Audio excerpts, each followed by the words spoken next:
ಮೊದಲಿಗೆ ನಮ್ಮೆಲ್ಲರ ಗುರುಗಳಾದ ಡಾಕ್ಟರ್ ಬ್ರಹ್ಮಶ್ರೀ ಪಿತಾಮಹ ಸುಭಾಷ್ ಪತ್ರಿಜಿಯವರಿಗೂ ಸ್ವರ್ಣಮಾನಮ್ಮನವರಿಗೂ ನನ್ನ ಕೋಟಿ ಕೋಟಿ ಶಿರಸಾಷ್ಟಾಂಗ ನಮಸ್ಕಾರಗಳು. ನನಗೆ ಜನ್ಮ ನೀಡಿದ ತಂದೆ ತಾಯಿಗಳಿಗೂ ಹಾಗೂ ನನ್ನ ಪ್ರಥಮ ಗುರುಗಳಾದ ಶ್ರೀಮತಿ ಮನೋರಮಾ ಮೇಡಮ್ ರವರಿಗೂ ನನ್ನ ಹೃದಯಪೂರ್ವಕ ನಮಸ್ಕಾರಗಳು.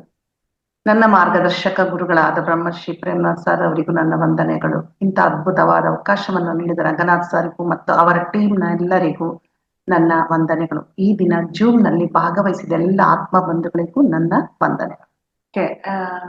ಸ್ನೇಹಿತರೆ, ನಿನ್ನೆ ದಿನ ಈ ಯೂನಿವರ್ಸಲ್ ಲಾಸ್ ನಲ್ಲಿ ಒಂದನ್ನು ತಿಳ್ಕೊಂಡ್ವಿ ನಾವು, ಲಾ ಆಫ್ ವೈಬ್ರೇಷನ್. ಅದರ ಬಗ್ಗೆ ಒಂದ್ ಸ್ವಲ್ಪ ಹೇಳ್ತೀನಿ ಅಷ್ಟೇ. ಒಂದ್ ಸ್ವಲ್ಪ ಏನಂದ್ರೆ ಪುನರ್ಮನನ ಅಂತಾರಲ್ಲ ಆತರ. ಈ ಲಾ ಆಫ್ ವೈಬ್ರೇಷನ್ ಅನ್ನೋದು ಒಂದು ಎನರ್ಜಿ, ಒಂದು ತರಂಗ. ಹೇಗೆ ನಾವು ಗಂಟೆ ಹೊಡಿತೀವಲ್ಲ, ಅದು ಗಂಟೆ ಹೊಡೆದ ತಕ್ಷಣ ಡಣ್ ಅಂತ ಒಂಥರ ತರಂಗ ಇರುತ್ತಲ್ಲ, ಆತರ ಆ ಲಾ ಆಫ್ ವೈಬ್ರೇಷನ್ ಅದೇ ತರ ವೈಬ್ರೇಷನ್ ನಮ್ಮ ಬಾಡಿಯಲ್ಲಿ ಕೂಡ ಪ್ರೊಡ್ಯೂಸ್ ಆಗುತ್ತೆ ಕಣಗಳ ನಡುವೆ.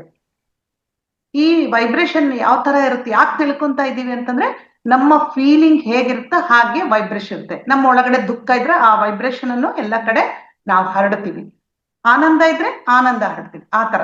ಆದ್ರೆ ಯಾಕೆ ನಾವು ಒಳ್ಳೆ ತರ ವೈಬ್ರೇಷನ್ ಅನ್ನು ಪ್ರೊಡ್ಯೂಸ್ ಮಾಡ್ತಾ ಇಲ್ಲ ಅಂದ್ರೆ, ಅದಕ್ಕೆ ಸುಪ್ತ ಮನಸ್ಸಿನಲ್ಲಿರುವ ನಮ್ಮ ಹಳೆಯ ಪ್ಯಾಟ್ರನ್ಸ್, ನಂಬಿಕೆಗಳು, ಥಾಟ್ಸ್ ಇವೆಲ್ಲವೂ ಕಾರಣ ಆಗ್ತವೆ. ಸೊ ಈಗ ನಾವು ಬದಲಾಯಿಸ್ಕೋಬೇಕಾಗಿರೋದು ಏನು, ನಮ್ಮ ಸುಪ್ತ ಮನಸ್ಸಿನಲ್ಲಿರುವ ಹಳೆಯ ಪ್ಯಾಟ್ರನ್ಸ್. ನಿನ್ನೆ ಎಲ್ಲ ಹೇಳಿದೆ ನಾನು, ಮತ್ತೆ ಹೇಳೋದ್ ಬೇಕಿಲ್ಲ. ಆ ತರ ನಾವು ಒಂದು ಹೊಸ ಐಡಿಯನ್ನು ಒಂದು ಧೈರ್ಯದಿಂದ, ಆಶಾವಾದತನದಿಂದ ನಾವು ಒಳಗಡೆ ಕಳಿಸಿದಾಗ ಯುದ್ಧ ನಡೆಯುತ್ತೆ. ಆದ್ರೂ ಸಹ ಧೃತಿಗೆಡದೆ ನಾವು ಆ ಹಳೆಯ ಪ್ಯಾಟ್ರನ್ಸ್ ಅನ್ನು ಕಿತ್ತು ಹೋಗೋದು, ಹೊಸ ಪ್ಯಾಟ್ರನ್ಸ್ ಅನ್ನು ಅಲ್ಲಿ ಬೇರು ಬಿಡುತ್ತೇವೋ ಆಗ ನಾವು ಏನ್ ಅಂದುಕೊಳ್ತೀವೋ ಅದು ನಮ್ಮ ಕೈಲಿ ಆಗುತ್ತೆ. ಇದೇ ಲಾ ಆಫ್ ಅಟ್ರಾಕ್ಷನ್. ಅಂದ್ರೆ ಲಾ ಆಫ್ ವೈಬ್ರೇಷನ್ ಮೊದಲನೇ ಹಂತ, ಈ ಲಾ ಆಫ್ ಅಟ್ರಾಕ್ಷನ್ ಅದು ಎರಡನೇ. ಈ ವೈಬ್ರೇಷನ್ ಅನ್ನು ನಾವು ಮಾಡ್ಕೊಂಡಿವಿ ಅಂದ್ರೆ ಲಾ ಆಫ್ ಅಟ್ರಾಕ್ಷನ್ ತುಂಬಾ ಸುಲಭ. ಇಲ್ಲಿ ಲಾ ಆಫ್ ಅಟ್ರಾಕ್ಷನ್ ನಾವೆಲ್ಲೂ ಹೋಗ್ಬೇಕಾಗಿಲ್ಲ, ಯಾವ್ದ್ರ ಹಿಂದೆನೂ ಹೋಗ್ಬೇಕಾಗಿಲ್ಲ. ನಾವೇ ನಮಗೆ ಬೇಕಾಗಿರೋದನ್ನು ಅಟ್ರಾಕ್ಟ್ ಮಾಡಿಕೊಳ್ತೇವೆ. ಹೇಗೆ? ನಾವು ನಮ್ಮ ಸಬ್ ಕಾನ್ಶಿಯಸ್ ಮೈಂಡ್ ನಲ್ಲಿ ಏನಿದೆಯೋ ಏನೋ ಅದನ್ನೇ ಫೀಲ್ ಮಾಡ್ತೀವಿ. ಹೌದಾ? ನಮ್ಮಲ್ಲಿ ಏನಿದೆ ಅದ್ರೊಳಗ ನಾವು ಏನ್ ಫೀಲ್ ಮಾಡ್ಕೊತೀವೋ ಅದನ್ನೇ ನಮ್ಮ ಬಾಡಿ ವೈಬ್ರೇಟ್ ಮಾಡುತ್ತೆ. ನಂತರ ಅದನ್ನೇ ನಮ್ಮ ಹಾರ್ಟ್ ಒಳಗಡೆ ತಂದುಕೊಳ್ತೇವೆ. ಅದು ಹೇಗೆಂದ್ರೆ, ಈಗ ಸಪೋಸ್ ಯಾರಾದ್ರೂ ಬೈತಾರೆ ನಮಗೆ, ಬೈದಾಗ ಏನಾಗ್ತದೆ, ಅಯ್ಯೋ ಅವ್ರು ಯಾಕೆ ಬೈದ್ರಪ್ಪ, ನಂದೇನು ತಪ್ಪಿಲ್ಲಲ್ಲ ಅನ್ನುವ ಕಾನ್ಸೆಪ್ಟ್ ಒಳಗಡೆ ತೆಗೆದುಕೊಳ್ತೇವೆ. ಆದ್ರೆ ಸಿಚುಯೇಷನ್ ಅಲ್ಲ, ಬೈದ್ರನ್ನ ತಗೊಳ್ತೀವಿ. ಅಲ್ಲಿ ಯಾಕೆ ಬೈದ್ರು, ಏನಾಯ್ತಲ್ಲಿ, ಯಾರ್ದು ತಪ್ಪಿದೆ ಅಂತ ಯೋಚನೆ ಮಾಡಕ್ಕೆ ಹೋಗಲ್ಲ ನಾವು. ಅದಾದ್ಮೇಲೆ ಈ ತರ ಆದ್ಮೇಲೆ ನಂತರ ಹಾರ್ಟ್ ಏನ್ ಮಾಡುತ್ತೆ, ಒಂದು ಮ್ಯಾಗ್ನೆಟಿಕ್ ಫೀಲ್ಡ್ ಅನ್ನು ರಿಲೀಸ್ ಮಾಡುತ್ತೆ. ಅದರ ಮೇಲೆ ಈ ಸಬ್ ಕಾನ್ಶಿಯಸ್ ಮೈಂಡ್ ಅನ್ನೋದು ತನ್ನ ಇನ್ಫಾರ್ಮೇಶನ್ ಏರುತ್ತೆ. ಈ ಎರಡು ಕಲ್ತು ವಿಶ್ವಕ್ಕೆ ಒಂದು ಮೆಸೇಜ್ ಕಳಿಸ್ತೀವಿ ನಾವು. ಯಾವುದನ್ನು ಕಳಿಸ್ತೀವೋ ಅದನ್ನೇ ಮ್ಯಾಚ್ ಮಾಡುವ ಮನುಷ್ಯರನ್ನು, ಸಂದರ್ಭಗಳನ್ನು ಮತ್ತೆ ನಮಗೆ ಯೂನಿವರ್ಸ್ ವಾಪಸ್ ಕಳಿಸುತ್ತೆ. ನೋಡ್ರಿ, ನಿಧಾನಕ್ಕೆ ಇನ್ನೊಂದ್ಸಲ ಬೇಕಾದ್ರೆ ಹೇಳ್ತೀನಿ, ಅರ್ಥ ಮಾಡ್ಕೊಳ್ಳಿ. ನಾವು ಏನ್ ಫೀಲ್ ಮಾಡ್ಕೊಳ್ತೀವೋ, ಯಾವ್ದೋ ಒಂದು ಸಿಚುಯೇಷನ್ ಆಗಿರ್ಬೋದು, ಒಂದ್ ನಮ್ಮ ಹೆಲ್ತ್ ಸಮಸ್ಯೆ ಆಗಿರ್ಬೋದು, ಬೇರೆ ಸಮಸ್ಯೆ ಆಗಿರ್ಬೋದು, ಅದು ನಮ್ಮ ಹಾರ್ಟಿಗೆ ಹೋಗುತ್ತೆ. ಫೀಲ್ ಮಾಡ್ಕೊಳ್ತೀವಿ ನಮ್ಮ ಮನಸ್ಸಿನಲ್ಲಿ, ಹೃದಯದಲ್ಲಿ. ಅಲ್ಲಿ ನಮ್ಮ ಹಾರ್ಟ್ ಒಂದು ಮ್ಯಾಗ್ನೆಟಿಕ್ ಫೀಲ್ಡ್ ಅಂತ ಎನರ್ಜಿನ ರಿಲೀಸ್ ಮಾಡುತ್ತೆ. ಆ ಎನರ್ಜಿ ಮೇಲೆ ಸಬ್ ಕಾನ್ಶಿಯಸ್ ಮೈಂಡ್ ತನ್ನ ಇನ್ಫಾರ್ಮೇಶನ್ ಅನ್ನು ಹೇರುತ್ತೆ. ಇವೆರಡು ಕಲ್ತ್ಕೊಂಡ್ಬಿಟ್ಟು ಯೂನಿವರ್ಸ್ಗೆ ನಾವು ಏನ್ ಕಳ್ಸಿರ್ತೀವೋ ಅಲ್ಲಿ ಹೋಗುತ್ತೆ. ಅದೇ ಮತ್ತೆ ಪುನಃ ಯೂನಿವರ್ಸ್ ಏನ್ ಮಾಡುತ್ತೆ, ನೀನ್ ಏನ್ ಅನ್ಕೊಂಡಿದ್ಯೋ ಅದಕ್ಕೆ ತಕ್ಕನ ಹಾಗೆ ಸಂದರ್ಭ, ಮನುಷ್ಯರನ್ನು ಸೃಷ್ಟಿ ಮಾಡಿ ಕಳಿಸು. ಇದು ಲಾ ಆಫ್ ಅಟ್ರಾಕ್ಷನ್. ಆದ್ರೆ ನಾವೇನ್ ಮಾಡಿದೀವಿ, ಈಗ ವೈಬ್ರೇಷನ್ ಅನ್ನೆಲ್ಲ ಚೇಂಜ್ ಮಾಡಿ ನಮಗೆ ಬೇಕಾಗಿರುವ ರಿಯಾಲಿಟಿಯನ್ನು ತಂದ್ಕೊಂಡಿದೀವಿ. ಆದ್ರೆ ಈಗ ಇನ್ನೊಂದಿಷ್ಟು ಈ ಸ್ಟೆಪ್ಸ್ ಅನ್ನು ನಾವು ತಿಳ್ಕೊಳ್ಳೋಣ. ಅಂದ್ರೆ ವೈಬ್ರೇಷನ್ ಅನ್ನು ಹೇಗ್ ಚೇಂಜ್ ಮಾಡಿ, ನಿನ್ನೆ ಸ್ವಲ್ಪ ನಾವು ನೋಡ್ಕೊಂಡಿದೀವಲ್ಲ, ಈ ಸಲ ಏನ್ ಮಾಡ್ಬೇಕಪ್ಪ, ಸಿಂಪಲ್. ಪ್ರತಿ ಪ್ರತಿ ಒಂದು ಎನರ್ಜಿ, ಎವ್ರಿಥಿಂಗ್ ಈಸ್ ಎನರ್ಜಿ ಅಂತ ಹೇಳ್ತಾರೆ. ಪ್ರತಿಯೊಂದು ಶಕ್ತಿ, ಯಾವುದು ಸುಮ್ಮನೆ ಇಲ್ಲ. ಆದ್ರೆ ನನ್ನಲ್ಲಿರುವ ಶಕ್ತಿ ಚೈತನ್ಯವನ್ನು ಚೇಂಜ್ ಮಾಡಿದಾಗ ನನ್ನ ಸುತ್ತಲೂ ಇರುವ ಶಕ್ತಿ ಚೈತನ್ಯ ಬದಲಾಗುತ್ತೆ. ನಾನು ಆರೋಗ್ಯವಂತನಾಗಿದ್ದರೆ, ಸಂತೋಷವಾಗಿದ್ದರೆ ಹೇಗೆ ಎನ್ನುವುದನ್ನು ಮೊದಲೇ ಅಂದುಕೊಳ್ಳಬೇಕು. ನಂಗೆ ಹೆಲ್ತ್ ಬಂದ್ರೆ ಎಷ್ಟು ಚೆನ್ನಾಗಿರುತ್ತೆ, ನನಗೆ ಹಣ ಬಂದ್ರೆ ಇನ್ನಷ್ಟು ಎಷ್ಟು ಚೆನ್ನಾಗಿರುತ್ತೆ ಅಂತ ಅಂದುಕೊಳ್ಳೋದಲ್ಲ ಲಾ ಆಫ್ ಅಟ್ರಾಕ್ಷನ್ ಅಂತ. ಹೇಗೆ ಅಂದ್ರೆ ಇದು, ಈಗ ಸಪೋಸ್ ನಂಗೆ ತುಂಬಾ ಕಾಲ್ ನೋವು, ಓಡಾಡಕ್ಕೆ ಆಗಲ್ಲ, ಅದ್ರ ನಾವು ಏನ್ ಅನ್ಕೋಬೇಕು, ಆರಾಮಾಗಿ ಮೆಟ್ಲು ಸ್ಪೀಡಾಗಿ ಹತ್ತಿಳಿತಾ ಇದೀನಿ, ವಾಕ್ ಮಾಡ್ತಾ ಇದೀನಿ, ಓಡ್ತಾ ಇದೀನಿ, ರನ್ನಿಂಗ್ ರೇಸ್ ನಲ್ಲಿ ಎಷ್ಟು ಫಾಸ್ಟ್ ಆಗಿ ಪಾರ್ಟಿಸಿಪೇಟ್ ಮಾಡ್ತೀನಿ ಆ ತರ ಓಡ್ತಾ ಇದೀನಿ ಅಂತ ಅನ್ಕೋಬೇಕು. ಅದು ನನ್ ಕಾಲು ಕಡಿಮೆ ಆದ್ರೆ ಸಾಕಪ್ಪ ಅಂತ, ಅದಲ್ಲ. ನೋಡ್ರಿ, ಅಂದುಕೊಳ್ಳೋದ್ರಲ್ಲಿ ಎಷ್ಟು ಬದಲಾವಣೆ ಇದೆ ತಿಳ್ಕೊಳ್ಳಿ, ಇದೊಂದು ತುಂಬಾ ಇಂಪಾರ್ಟೆಂಟ್ ಇದು. ಅದೇ ತರ ಆನಂದವಾಗಿದ್ರೆ ಸಹ ಇದೆ ಲಾ ಆಫ್ ಅಟ್ರಾಕ್ಷನ್. ಇಲ್ಲಿ ಇನ್ನೊಂದು ನಮಗೆ ಆಗುತ್ತೆ, ಏನಪ್ಪಾ ಅಂತಂದ್ರೆ ನೋ ಕರ್ಮ, ಅದು ಕೂಡ ಆಗುತ್ತೆ. ಹೇಗೆಂದ್ರೆ ಸಪೋಸ್ ನಾವೇನ್ ಅನ್ಕೊಂತಿದ್ವಿ, ನನಗೆ ಈ ದುಡ್ಡು ಸಿಕ್ಕರೆ ಆನಂದ, ನನಗೆ ಈ ಒಂದ್ ಮನೆ ಕಟ್ಟಿದ್ರೆ ಆನಂದ, ನನ್ನ ಮಗ ಪಾಸ್ ಆದ್ರೆ ಆನಂದ. ಆದ್ರೆ ಸದ್ಯ ಇಲ್ಲ, ಸಿಕ್ಕಿದ ಮೇಲೆ ಆನಂದವಾಗಿದ್ದೇನೆ, ಸದ್ಯ ನಾನು ದುಃಖದಲ್ಲಿದ್ದೇನೆ. ನೋಡಿ ಎಷ್ಟು ಡಿಫರೆನ್ಸ್ ಇದೆಯಲ್ಲ. ಊಹೆ ಮಾಡ್ಕೊಳಕ್ಕೂ ಆತರ, ಈ ತರ ಊಹೆ ಮಾಡ್ಕೊಳಕ್ಕೂ ತುಂಬಾ ಡಿಫರೆನ್ಸ್ ಇದೆ. ಇದೇ ಕರ್ಮ. ಲಾ ಆಫ್ ಅಟ್ರಾಕ್ಷನ್ ಪ್ರಾಕ್ಟೀಸ್ ಮಾಡಿದಾಗ ಏನಾಗುತ್ತೆ, ಜರ್ನಿ ಫ್ರಮ್ ಕರ್ಮ ಟು ನೋ ಕರ್ಮ ನಡೆಯುತ್ತೆ. ಇದೇ ಫ್ರೀ ವಿಲ್. ಇದೆ ಅಂದ್ರೆ ದುಃಖದಲ್ಲಿದ್ದೇನೆ ಈಗ ನಾನು, ಮುಂದೆ ಇಲ್ಲ, ಬಂದ ಮೇಲೆ ಆರಾಮಾಗ್ತೀನಿ, ಆದ್ರೆ ಈ ದುಃಖ ಅನುಭವಿಸ್ತಾ ಇದೀನಿ ಅಂದ್ರೆ ಇದು ಕರ್ಮ.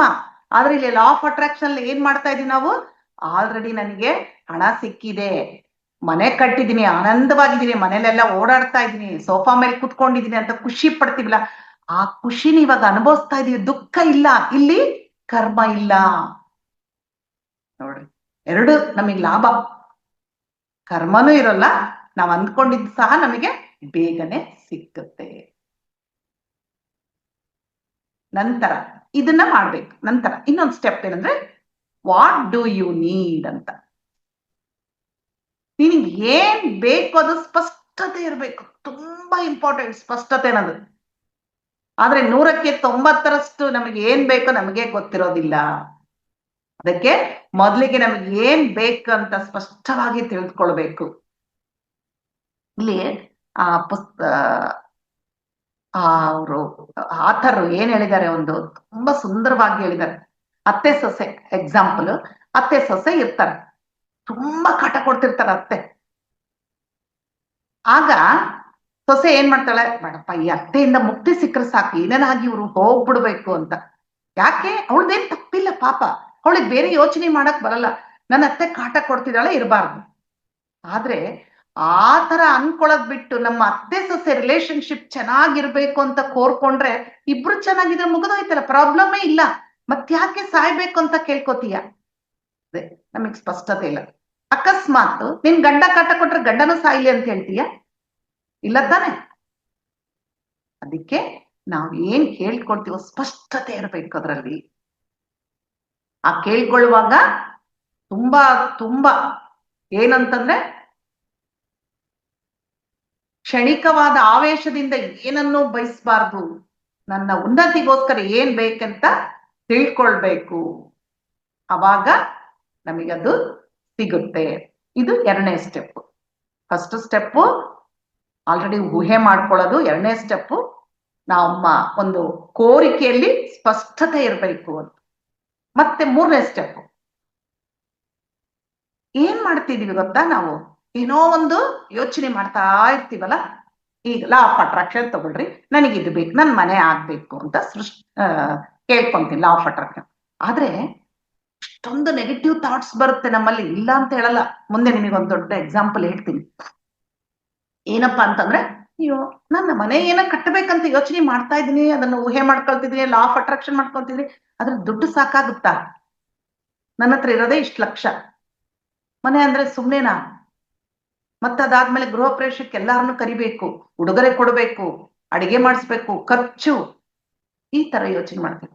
ಅದಕ್ಕೆ ನಾವೇನ್ ಮಾಡ್ಬೇಕು, ನನಗೆ ಬೇಕಾದುದಕ್ಕೆ ಸೃಷ್ಟಿ ಮಾಡಿಕೊಳ್ಳೋದಕ್ಕೆ ಅಡ್ಡಿ ಉಂಟು ಮಾಡುತ್ತಿರುವ ನನ್ನ ಮಾತುಗಳು, ಆಲೋಚನೆಗಳು, ನಂಬಿಕೆಗಳು, ನನ್ನ ವರ್ತನೆಗಳು ಯಾವುವು ಅಂತ ಅಬ್ಸರ್ವ್ ಮಾಡ್ಬೇಕು. ನಂತರ ಅವನ್ನೆಲ್ಲ ಚೇಂಜ್ ಮಾಡಿ. ಹೇಗೆ? ಹಣ ಬಿಡಪ್ಪ, ಆಗುತ್ತೆ, ಏನ್ ಕಷ್ಟ, ನಾನು ದುಡಿತೀನಿ, ಹೆಂಗೋ ಬರುತ್ತೆ, ನಾನ್ ಒಂದು ಅನ್ಕೊಂಡ್ಬಿಡ್ತೀನಿ, ಸೃಷ್ಟಿ ಮಾಡ್ಬಿಟ್ಟಿದ್ದೀನಿ, ಅದು ಏನಾದ್ರೂ ಆಗ್ಲೇಬೇಕು ಅಂತ ಅಂದುಕೊಂಡಾಗ ಮಾತ್ರ ಇಲ್ಲಿ ಲಾ ಆಫ್ ಅಟ್ರಾಕ್ಷನ್ ವರ್ಕ್ ಆಗುತ್ತೆ. ಹೀಗೆ ನಾವು ಅಂದುಕೊಂಡಿದ್ದು ನಾವು ಸೃಷ್ಟಿಸಿಕೊಳ್ಳುವಾಗ ನಮ್ಮ ಮಾತು, ಆಲೋಚನೆಗಳು, ವರ್ತನೆ, ಫೀಲಿಂಗು, ಪ್ರಾಕ್ಟೀಸಸ್ ಹೇಗಿರ್ತವಂತ ನಾವು ಬರ್ಕೊಳ್ಬೇಕು, ಬರ್ಕೋಬೇಕು ಅವನ್ನ.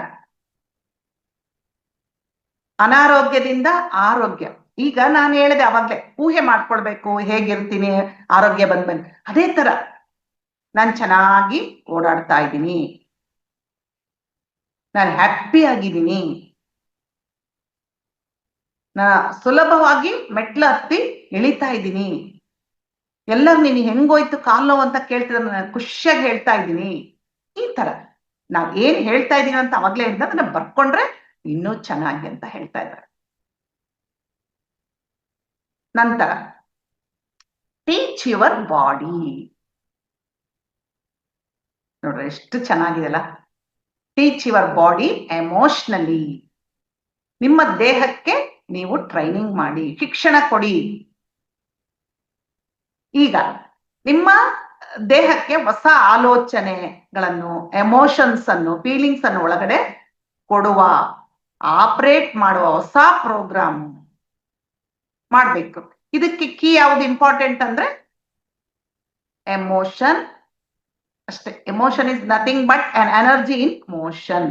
ಒಂದು ಎನರ್ಜಿ, ಒಂದು ಆಲೋಚನೆಗೆ ಶಕ್ತಿಯನ್ನು ಕೊಡದೆ ಎಮೋಷನ್. ಅದು ಒಳ್ಳೇದಾಗಿರ್ಬೋದು, ಕೆಟ್ಟದಾಗಿರ್ಬೋದು. ನೋಡಿ ಎಷ್ಟೊಂದು ಸ್ಟೆಪ್ಸ್ ಇದಾವಲ್ಲ. ಇವೆಲ್ಲ ಇಟ್ಕೊಂಡು ನಾವೇನ್ ಮಾಡ್ತೀವಿ, ನಾನು ಅನ್ಕೊಂಡಪ್ಪ, ಧ್ಯಾನ ಮಾಡ್ತಾ ಇದ್ದೀನಿ, ಅನ್ಕೊಂಡೆ ಏನೂ ಆಗ್ಲಿಲ್ಲ. ಯಾಕಂದ್ರೆ ನಮಗೆ ಹೆಂಗಿದೆ, ಹೇಗೆ ಅಂತ ಇನ್ಸ್ಟೆಂಟ್, ಈಗ ನಾನು ಅನ್ಕೊಂಡಿದೀನಿ, ಇನ್ನೊಂದು 10 ದಿವಸದಲ್ಲಿ ಬಂದ್ಬಿಡ್ಬೇಕು, ನನಗೆ ಆಗ್ಬಿಡ್ಬೇಕು. ವರ್ಷಾನ್ಗಟ್ಲೆ ನಿಮ್ ಒಳಗಿರೋ ಹಳೇ ಪ್ಯಾಟ್ರನ್ಸ್, ನಂಬಿಕೆಗಳು, ನೆಗೆಟಿವ್ ಥಾಟ್ಸ್ ಎಲ್ಲ ವರ್ಷಾನ್ಗಟ್ಲೆ ತುಂಬ್ಕೊಂಡು ಬಂದಿರ್ತೀರಾ. ಆದ್ರೆ 10 ದಿವಸದಲ್ಲಿ ಕೆಲಸ ಆಗ್ಬೇಕು ನಂಗೆ. ಇದು ಯಾವ ನ್ಯಾಯ? ಓಕೆ, ನಾವು ಯಾವಾಗ ಒಂದು ಇಂಟೆನ್ಸ್ ಎಮೋಷನ್ ಅನ್ನು ಫೀಲ್ ಆಗ್ತೀವೋ ಆಗ ನಮ್ಮ ದೇಹದಲ್ಲಿ ಸೆಲ್ಯುಲಾರ್ ಮೆಮರಿ ಕ್ರಿಯೇಟ್ ಆಗುತ್ತೆ. ಆಗ ನಮ್ಮ ದೇಹದಲ್ಲಿ ಹೊಸ ಚಾಲೆಂಜಸ್ ಅನ್ನು ಕಳಿಸುವಾಗ ಕೆಲವು ಚಾಲೆಂಜಸ್ ನಮಗೆ ಎದುರಾಗುತ್ತವೆ. ಅದರಲ್ಲಿ ಒಂದು ನಿನ್ನೆನೆ ಹೇಳಿದೆ, ಲಾಜಿಕ್. ನಾವು ಹೊಸ ಆಲೋಚನೆ, ಹಳೆ ಆಲೋಚನೆ, ಇದು ಒಳಗಡೆ ಹೋಗ್ಬೇಕು, ಇದನ್ನು ತೆಗಿಬೇಕಂದ್ರೆ ಈ ಲಾಜಿಕ್ ಅನ್ನೋದು ಅಡ್ಡಗೋಡಿಯಾಗಿ ನಿಲ್ತಾ ಇದೆ. ತರ್ಕವಾದ ಮನಸ್ಸು, ಲಾಟ್ ಆಫ್ ಆಂಗ್ಸೈಟಿ ಕ್ರಿಯೇಟ್ ಆಗುತ್ತೆ. ಆದ್ರೆ ಎಲ್ಲವನ್ನು ದಾಟಿ ಹೋಗ್ಬೇಕು. ನೆಗೆಟಿವ್ ಥಾಟ್ಸ್ ಬಗ್ಗೆ ತುಂಬಾ ಅವೇರ್ನೆಸ್ ನಲ್ಲಿ ಇರಬೇಕು. ನನ್ನ ಓಲ್ಡ್ ಎನರ್ಜಿ ನನಗೆ ಬೇಡ, ನನಗೆ ನ್ಯೂ ಎನರ್ಜಿ ಬೇಕು ಅಂತ ಗಟ್ಟಿಯಾಗಿ ನಿಲ್ಬೇಕು. ನಮಗೆ ಏನ್ ಬೇಕೋ ಅದನ್ನು ನಾವು ಆಕರ್ಷಿಸುತ್ತೇವೆ. ಇದೇ ಲಾ ಆಫ್ ಅಟ್ರಾಕ್ಷನ್. ಎಷ್ಟೋ ವರ್ಷಗಳಿಂದ ಹಳೆಯ ನಂಬಿಕೆಗಳ ಬೇರನ್ನು ಕಿತ್ತಿಸಬೇಕಿದೆಲ್ಲ ಸುಲಭದಲ್ಲಿ ಆಗೋ ಕೆಲಸ. ನಾವು ಅನ್ಕೊಂತೀವಿ ತುಂಬಾ ಸಮಯ ಬೇಕು. ಇದನ್ನು ಮತ್ತೆ ಮತ್ತೆ ಮತ್ತೆ ಮಾಡ್ತಲೇ ಇರ್ಬೇಕು. ಆಗ ಹಳೆಯ ಪ್ಯಾಟರ್ನ್ಸ್ ಹೋಗಿ ಹೊಸ ಪ್ಯಾಟರ್ನ್ಸ್ ಬರುತ್ತೆ. ಈಗ ನಿನ್ನೆ ಒಂದು ವಿಡಿಯೋ ನೋಡಿದೆ ನಾನು, ಚೆನ್ನಾಗಿ. ಅಂದ್ರೆ ಈಗ ನೋಡ್ರಿ, ನಾವು ನೋಡ್ತೀವಿ ಏನೋ ಅಂತಲ್ಲ, ಅದರಲ್ಲಿರೋ ಒಂದು ಲೆಸನ್ ಕಲಿಬೇಕು ನಾವು. ಅತ್ತೆ ಸೊಸೆ ಇರ್ತಾರೆ, ಅತ್ತೆ ಸೊಸೆನ್ ತುಂಬಾ ಚೆನ್ನಾಗಿ ನೋಡ್ಕೊಂತಿರ್ತಾಳೆ. ಟೈಮ್ ಸರಿ ಏನಾದ್ರು ಕೆಲಸ ಮಾಡೋದು, ಇರ್ಲಿ ಬಿಡಮ್ಮ, ಮುಂದೆ ಇದೆ ನಿನಗೆ ಮಾಡೋದು, ಬೇಡ ಹೋಗು ಅಂತ ಹೇಳೋದು, ಊಟಕ್ಕೆ ಬಾ ಅಂತ ಕರೆಯೋದು, ಹುಷಾರಿಲ್ದಾಗೆ ಕಾಫಿ ಕೊಡೋದು, ಇದೆಲ್ಲ ಮಾಡ್ತಾರೆ. ಅವಳಿಗೆ ಖುಷಿ ಆಗುತ್ತೆ ಸೊಸೆಗೆ. ಅತ್ತೆ ನೀವ್ ಎಷ್ಟು ಒಳ್ಳೆಯವರು ಅಂತ. ಅವಾಗ ಅವಳು ಹೇಳ್ತಾಳೆ, ನನ್ನ ಅತ್ತೆ ನನಗೆ ಎಷ್ಟು ಕಾಟ ಕೊಡ್ತಿದ್ರಂತ, ಒಂದು ನಿಮಿಷನೂ ನನಗೆ ಬಿಡು ಕೊಡ್ತಾ ಇರಲಿಲ್ಲ, ಎಷ್ಟು ಮಾಡಿದ್ರು ಅಂತ ಇದ್ರು. ಆದ್ರೆ ನಾನು ಅವತ್ತೇ ಡಿಸೈಡ್ ಆದೆ, ನನಗ್ ಬರೋ ಸೊಸೆನ್ ಮಾತ್ರ ನಾನು ಚೆನ್ನಾಗಿ ನೋಡ್ಕೋಬೇಕಂತ. ಆದ್ರೆ ಯಾರು ಇರ್ತಾರ್ರಿ ಅದು? ನಾನ್ ಕಾಟ ಅನುಭವಿಸಿದೀನಿ, ನಾನು ನನ್ನ ಸೊಸೆನ ಅದೇ ತರ ನಡ್ಸ್ಕೋಬೇಕು, ಆ ತರ ಇರ್ತಾರೆ. ಅದಕ್ಕೆ ಆ ಹಳೆಯ ಪ್ಯಾಟ್ರನ್ಸು, ನಂಬಿಕೆಗಳು ಎಲ್ಲವನ್ನು ಕಿತ್ತಿಸಬೇಕು. ಅತ್ತೆ ಅಂದ್ರೆ ಹೀಗೇ ಇರ್ತಾಳ ಅನ್ನೋದು ಬಿಟ್ಬಿಡ್ಬೇಕು. ಸೊಸೆ ಅಂದ್ರೆ ಹೀಗೇ ಇರ್ತಾಳ ಅನ್ನೋದು ಬಿಟ್ಬಿಡ್ಬೇಕು. ಅದಕ್ಕೆ ಹೇಳ್ತಾರಲ್ಲ, ಅತ್ತೆ ಸೊಸೆ ಎಲ್ಲ ತಾಯಿ ಮಗಳ ತರ ಇರ್ಬೇಕು ಅಂತ. ನಿಜ ಅದು.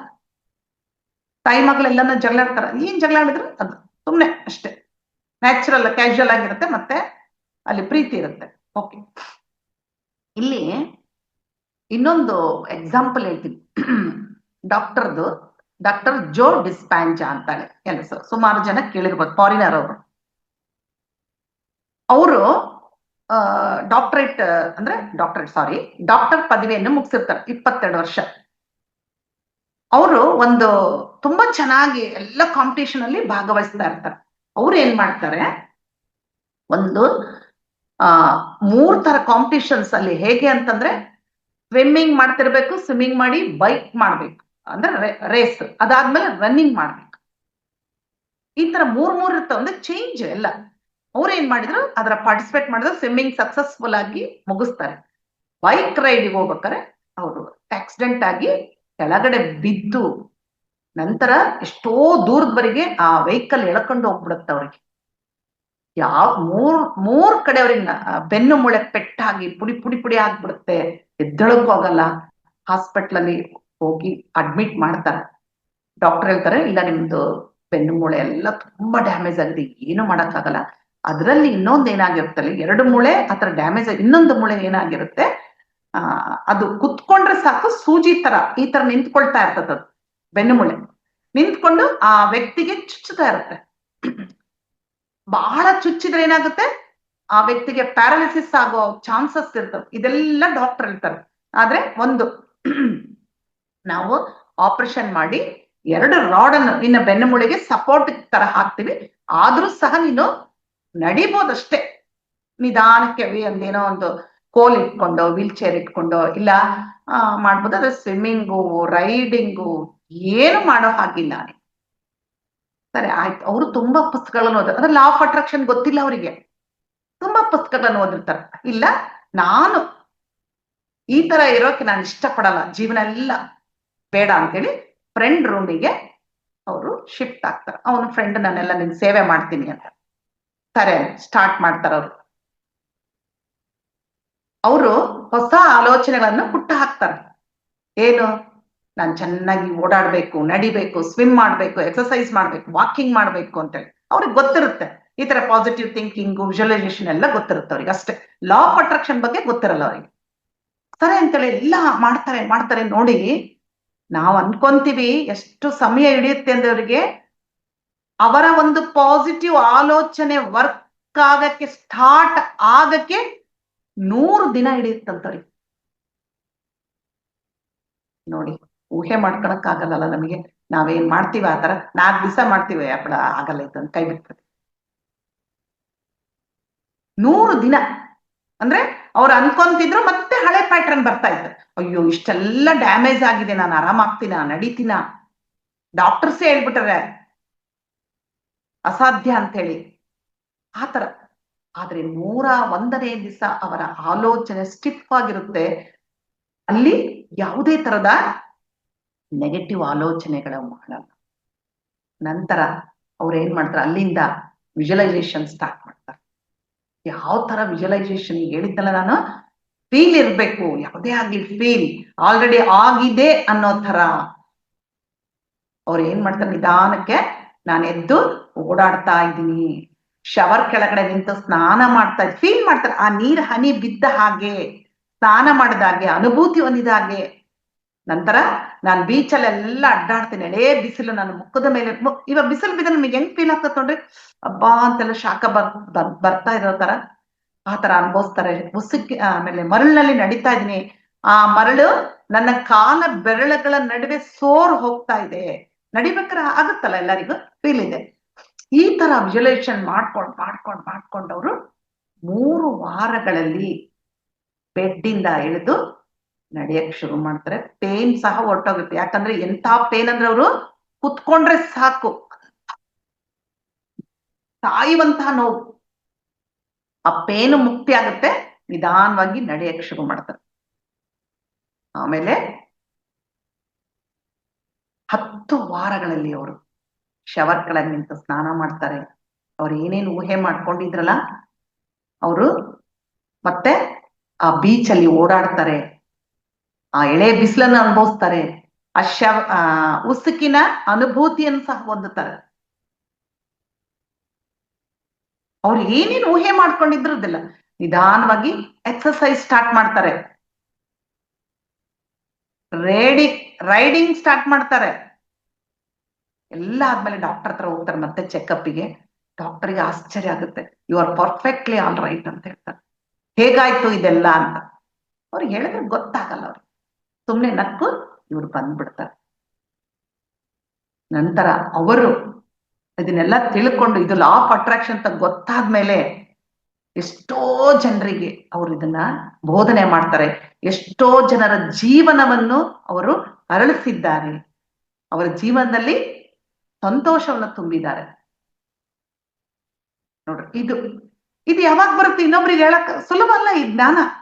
ನಾನೆಲ್ಲ ಲಾ ಆಫ್ ಅಟ್ರಾಕ್ಷನ್ ತಿಳ್ಕೊಂಡ್ಬಿಟ್ಟಿದ್ದೀನಿ, ನೀವು ಮಾಡ್ರಿ ಅಂತಂದ್ರೆ ಬರಲ್ಲ. ಅದು ನಾನ್ ಫಸ್ಟ್ ಅನುಭವಿಸ್ಬೇಕು. ನಾನು ಇದನ್ನು ಮಾಡಿದ್ದೀನಿ ಅಂದ್ರೆ ಈಗಲ್ಲ, ಈಗ ಇದನ್ನ ಹೇಳ್ತಾ ಇದ್ದೀನಿ ಅಷ್ಟೇ. ತುಂಬಾ ವರ್ಷದ ಕೆಳಗೆ ಮಾಡಿದ್ದೀನಿ, ನಾನು ಅನ್ಕೊಂಡಿದ್ದನ್ನು ಪಡೆದಿದ್ದೀನಿ. ನಾನು ಎಲ್ಲಾರು ಏನ್ ಇಲ್ಲಿ ನಾವೊಂದು ಮಿಸ್ಟೇಕ್ ಮಾಡ್ತೀವಿ ಅಂದ್ರೆ ಅನ್ಕೊಂತೀವಿ ನಮ್ಗೆ ಏನ್ ಬೇಕಾ ಅನ್ಕೊಂತೀವಿ, ನೆಗೆಟಿವ್ ಬಿಡ್ತೀವಿ ಎಷ್ಟೋ ಕಷ್ಟಪಟ್ಟು. ಆದ್ರೆ ಆ ಫೀಲ್ ಇದೆಯಲ್ಲ ಅದನ್ನ ಮಾಡೋಲ್ಲ. ಮನೆ ಕಟ್ಟಿದ್ಮೇಲೆ ಮನೇಲಿ ಇರೋದು ಏನು ಅಂತ, ನಡೆಯಕ್ ಬರ್ಲಾರ್ದರು ನಡೆಯ ಅನುಭೂತಿನ, ಇವೆಲ್ಲ ಫೀಲ್ ಮಾಡ್ಕೊಂಡಾಗ ಇನ್ನು ಹೆಚ್ಚಿನ ಪರಿಣಾಮ ಉಂಟು ಮಾಡುತ್ತೆ ನಮ್ಮಲ್ಲಿ. ಆ ತರ ನಾವು ಮಾಡ್ಬೇಕು. ಇದು ಏನ್ ಹೇಳ್ತೀನಲ್ಲ, ನನಗೆ ಹೇಳ್ತಾ ಇದ್ರೆ ಎಷ್ಟು ಖುಷಿ ಆಗ್ತಾ ಇದೆ. ಈ ಟಾಪಿಕ್ ನೆನ್ನೆದು ಅಷ್ಟೇ, ಇವತ್ತಿಂದು ಅಷ್ಟೇ. ಇದಕ್ಕಿಂತ ದೊಡ್ಡ ಉದಾಹರಣೆ ಬೇಕಿಲ್ಲ. ನೋಡು, ಅವ್ರು ಕಣ್ ಮುಚ್ಕೊಂಡು ವಿಜುವಲೈಸೇಷನ್ ಮಾಡಿ 3 ವಾರಗಳಲ್ಲಿ ಸಕ್ಸಸ್ ಆಗ್ತಾರೆ. ಹಳೆ ಪ್ಯಾಟರ್ನ್ ತೆಗೆದು ಹೊಸ ಪ್ಯಾಟರ್ನ್ ಹಾಕ್ತಾರೆ. ಆಮೇಲೆ ನಮ್ಮ ಸೆನ್ಸಸ್ ಎಲ್ಲವನ್ನು ನಾವು ಇದರಲ್ಲಿ ಬಳಸ್ಕೋಬೇಕು. ನಂತರ ನಿಧಾನವಾಗಿ ಅವರು ಚೇತರಿಸ್ಕೊಳ್ತಾರೆ. ಇಲ್ಲಿ ಅವ್ರು ಇನ್ನೊಂದು ವಿಷಯ ಹೇಳ್ತಾರೆ. ಈ ಒಂದು ಪ್ರೋಸೆಸ್ ಅಲ್ಲಿ ಅಂದ್ರೆ visualisation, law of attraction process ಅಲ್ಲಿ ನಮ್ಮ ಸೆನ್ಸಸ್ ಅನ್ನು ಬಳಸ್ಕೋಬೇಕು. ಅಂದ್ರೆ ನಮ್ಮ ಜ್ಞಾನೇಂದ್ರಿಯಗಳನ್ನು, ಕಣ್ಣು ಅಂದ್ರೆ ಈಗ ಸಪೋಸ್ ನಾನು ಆಗ್ಲೇ ಹೇಳಿದೆ, ವಾಕ್ ಮಾಡ್ತಾ ಇರ್ತೀವಿ ಬೀಚಲ್ಲಿ ಅಂದಾಗ ಕಣ್ಣು ಏನು ಅಂದ್ರೆ ಆ ಸಮುದ್ರದಲ್ಲಿ ಅಲೆಗಳು ಬರ್ತಾ ಇರೋದನ್ನ ನೋಡ್ತಾ ಇದೀವೇನೋ, ಕಣ್ಣಿಗೆ ಎಷ್ಟು ಖುಷಿ ಆಗ್ತಾ ಇದೆ. ಆಮೇಲೆ ಎಲ್ಲನ ಹೋಗ್ತಾ ಇರ್ಬೇಕು, ಆ ಮರಳಿನ ವಾಸನೆ ನಮ್ಮ ಮೂಗು ಅಬ್ಸರ್ವ್ ಮಾಡ್ಕೋಬೇಕು. ಅಲ್ಲಿ ಅಲೆಗಳ ಬೋರ್ಗೆರ್ತ ನಮ್ಮ ಕಿವಿ ಕೇಳಿಸ್ಕೊಂತ ಇದೆ ಅಂತ ಆ ಸೆನ್ಸಸ್ ಅನ್ನ ನಾವು ಬಳಸ್ಬೇಕು.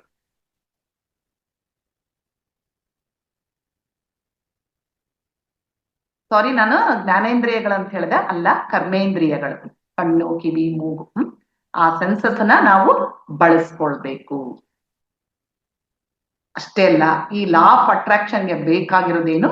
ನಂಬಿಕೆ. ತುಂಬಾ ನಂಬಿಕೆ ಇರ್ಬೇಕದು.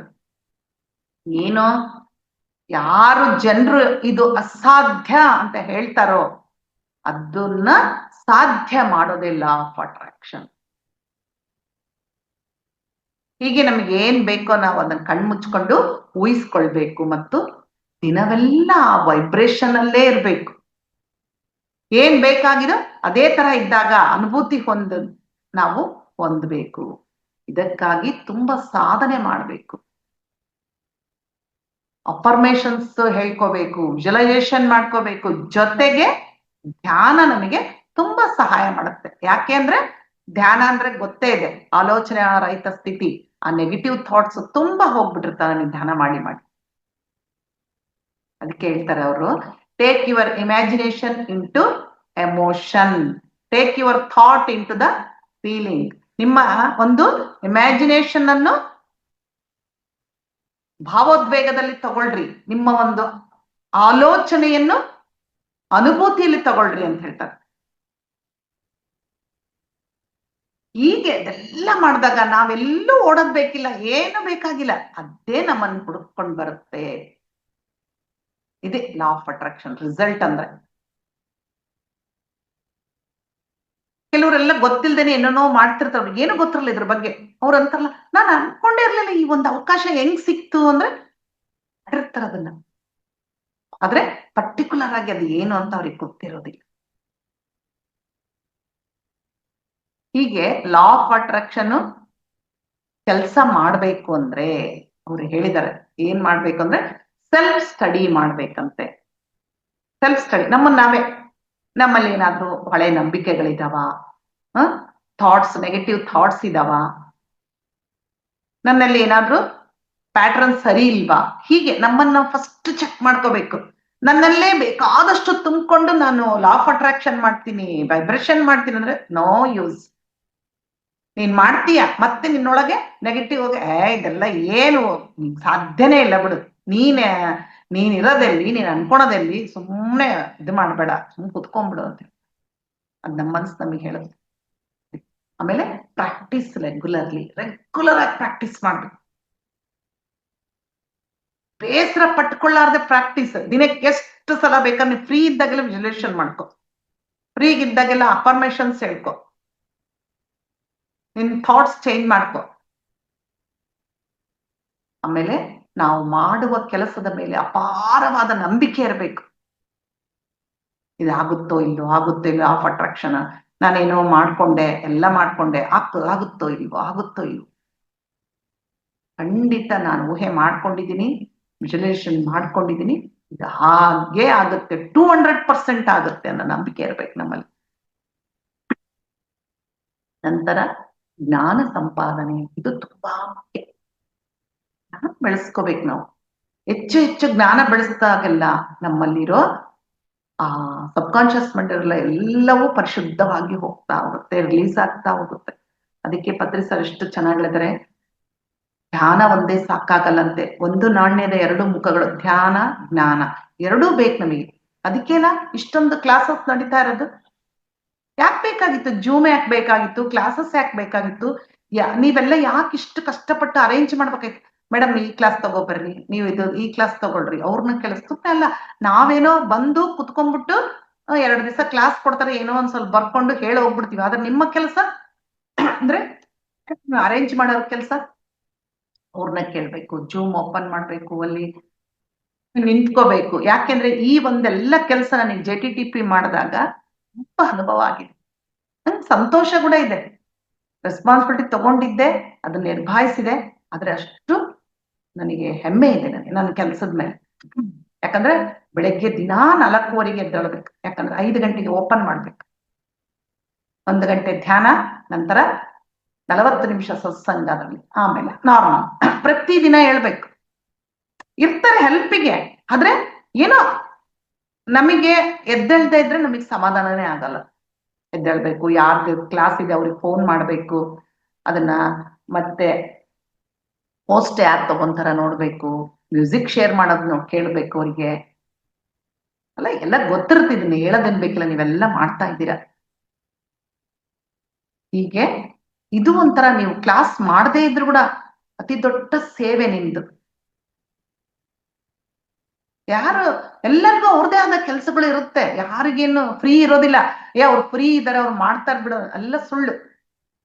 ಇಷ್ಟಪಟ್ಟು ಇದನ್ನೊಂದು ಭಗವಂತನ ಸೇವೆ ಅನ್ನೋ ತರ ಅವ್ರು ಭಾಗವಹಿಸಿ ಅದನ್ನ ಸಮರ್ಪಕವಾಗಿ ನಿರ್ವಹಿಸ್ತಾ ಇದ್ದಾರೆ. ನಿಜವಾಗಿ ತುಂಬಾ ಖುಷಿ ಆಯ್ತು ಅವ್ರಿಗೆಲ್ಲರಿಗೂ ನಾನು ಹ್ಯಾಟ್ಸ್ ಆಫ್ ಹೇಳ್ತಾ ಇದ್ದೀನಿ. ಓಕೆ ಮಾಸ್ಟರ್ಸ್, ಇಷ್ಟು ಹೊತ್ತು ನನಗೆ ಹೇಳೋಕೆ ಅವಕಾಶ ಮಾಡಿಕೊಟ್ಟಂತ ಪತ್ರಿಜಿ ಗುರುಗಳಿಗೆ ನಾನು ಅನಂತ ಧನ್ಯವಾದಗಳು. ಹಾಗೆ ರಂಗನಾಥ್ ಸಾರಿಗೂ ಅವ್ರ ಟೀಮ್ ಅವರಿಗೂ ಧನ್ಯವಾದಗಳು. Thank you.